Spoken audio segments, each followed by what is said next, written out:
ఇది మనుషులు ఆడే ఆట అనుకుంటారే అంతా, ఆ దేవుడు ఆడే ఆట అని తెలిసేదెప్పుడంట.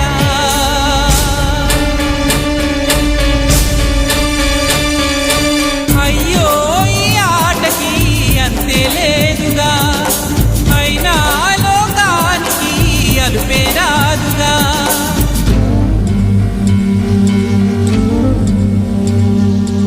వీరి వీరి గుమ్మడి పండు వీరి పేరే,